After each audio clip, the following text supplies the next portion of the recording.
Tonight from Ohio, home of 8 American presidents, Taft and McKinley, Grant and Garfield, Hayes, Harding and the Harrisons, and now the scene of a brutal, potentially decisive battle between 2 would-be presidents, Hillary Clinton and Barack Obama. I'm Katie Couric in Columbus. Also tonight, the fight for the Lone Star State. Tell them to meet me in Texas. Clinton and Obama try to turn 2 minorities into a winning majority. And Americans desperate for affordable medical care are finding it south of the border. Here, I can get an x-ray for $25. Whose health care plan do they support?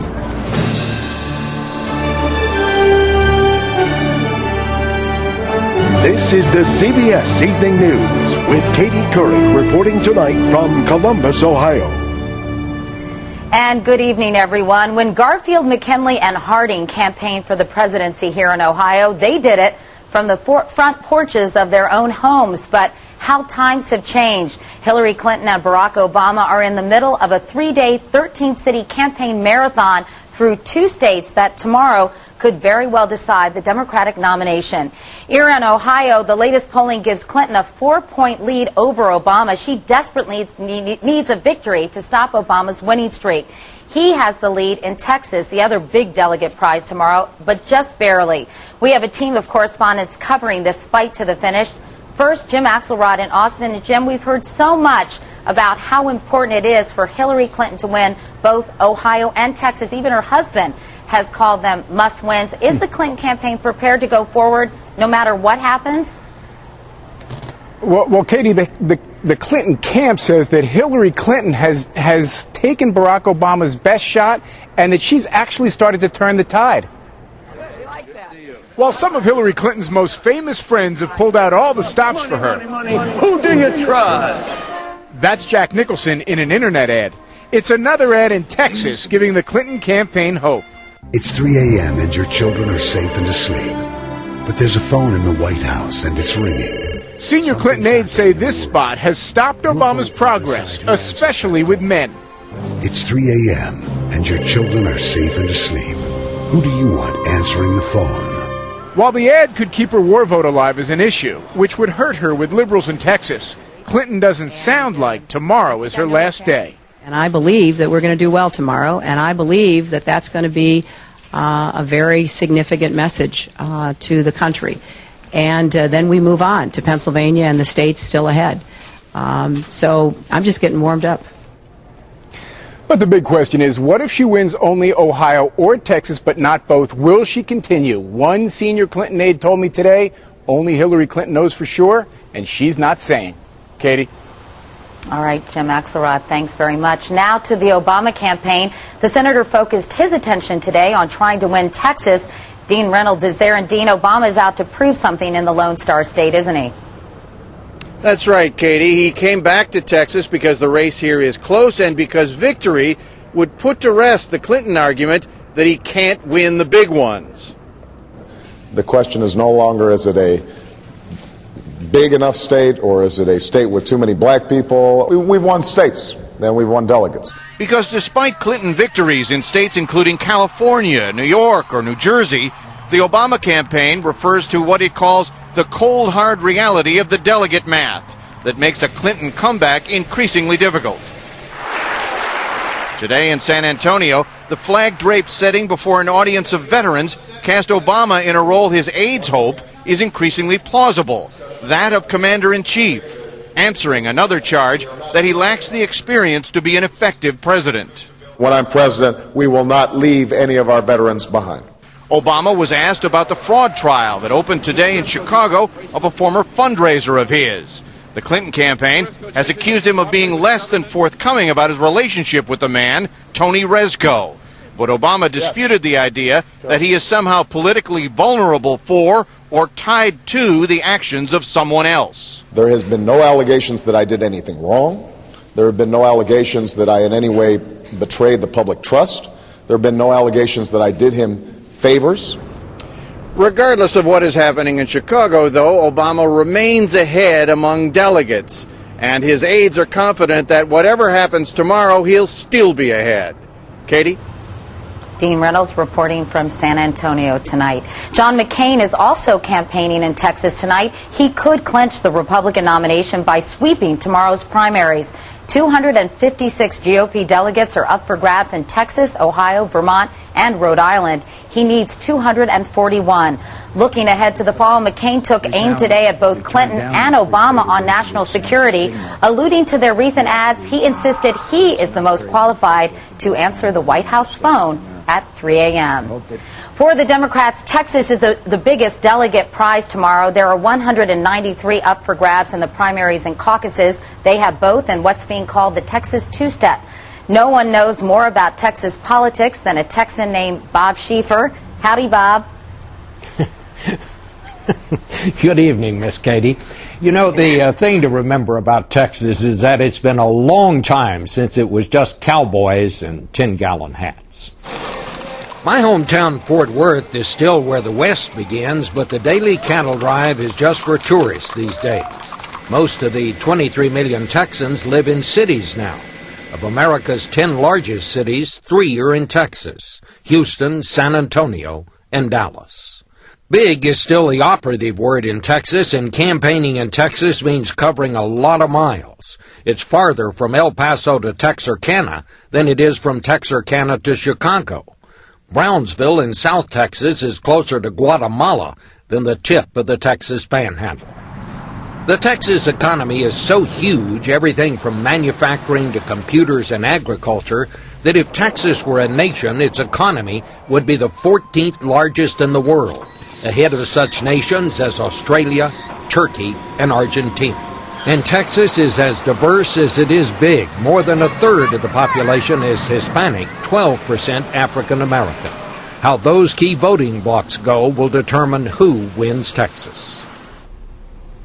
And Texas loves to outdo the rest of the country. While some states have primaries, others have caucuses, Texas has both.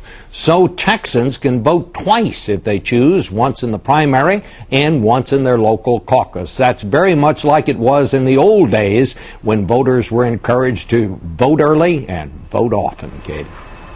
Okay, Bob, thanks so much. Meanwhile, here in Ohio, they're limited to just one vote. There are 141 delegates up for grabs in the Democratic primary. Our senior political correspondent, Jeff Greenfield, has more tonight on the politics of the Buckeye State.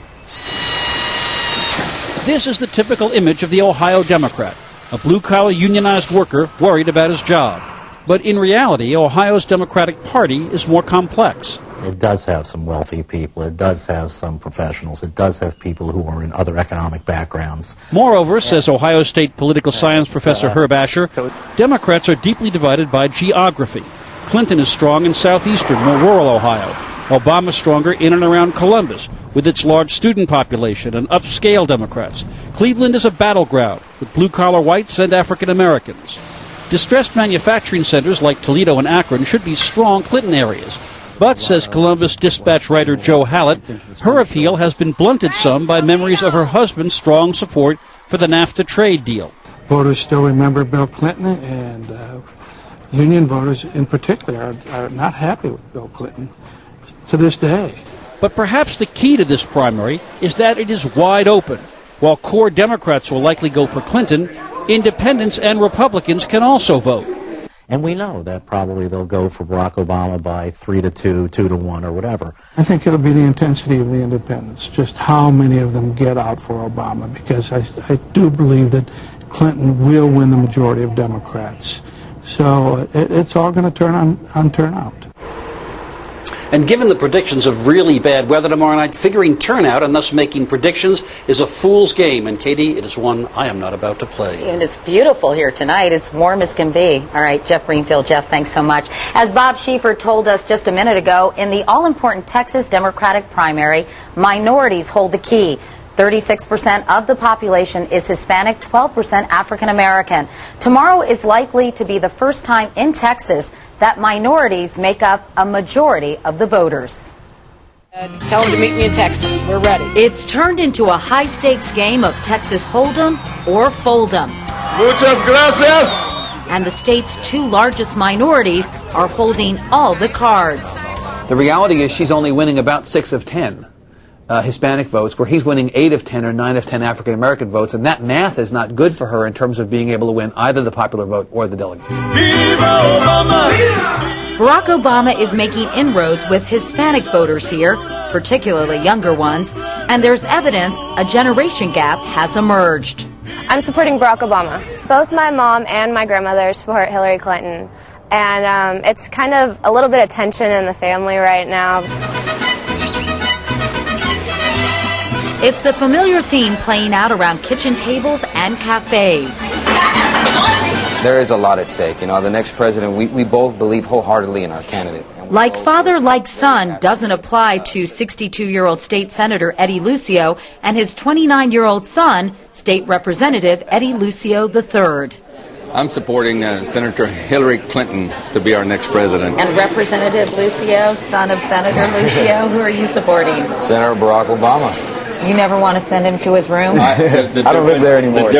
His old room. The difference is that I'm cool and collective, and he loses his head sometimes in the discussion. The elder Lucio says Hillary Clinton's long record of public service goes a long way with Latinos. She knows our struggles. She's worked on our issues. She's got an incredible track record. Hillary Clinton's history in the Lone Star State dates back to George McGovern's campaign in 1972. While living in Austin, she worked throughout South Texas, registering Hispanic voters. Trouble is, there's a whole new generation of Latinos here now who were not here then. Of the 3.6 million Hispanics eligible to vote in Texas, 31% are between the ages of 18 and 29. A demographic responding to Obama's message of change.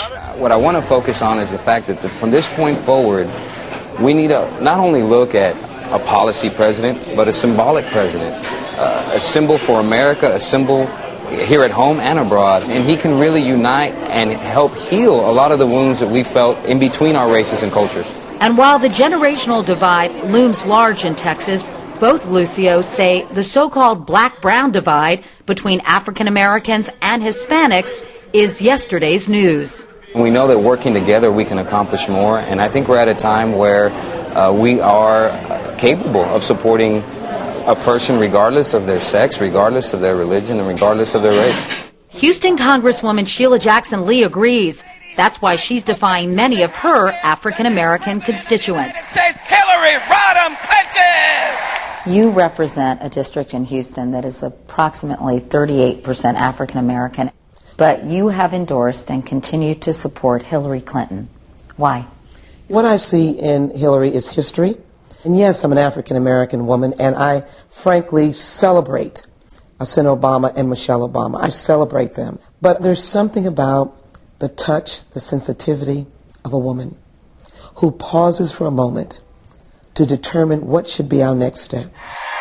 Lee's passion for Clinton is matched by the younger Lucios for Obama. Their voting blocs are less predictable and more complex than ever before.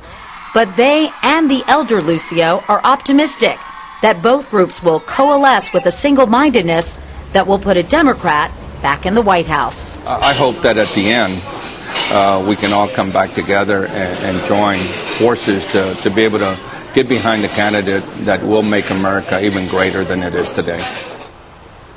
And we'll find out tomorrow. There is much more news ahead, including the search for affordable health care. We'll show you the surprising place where some people are finding it next.